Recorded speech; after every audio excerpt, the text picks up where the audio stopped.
Oh, this poor camera, it's getting crusted with ice. I'm gonna have to put the compressed air to it as soon as I get back in, so I don't blow anything out on it when it melts.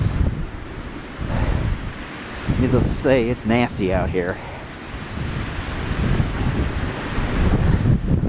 And I'm heading back in. Now if I can get by the complimentary snow drift that the snowplow made. Got a good foot drifts, maybe 1.5 drifts here and there.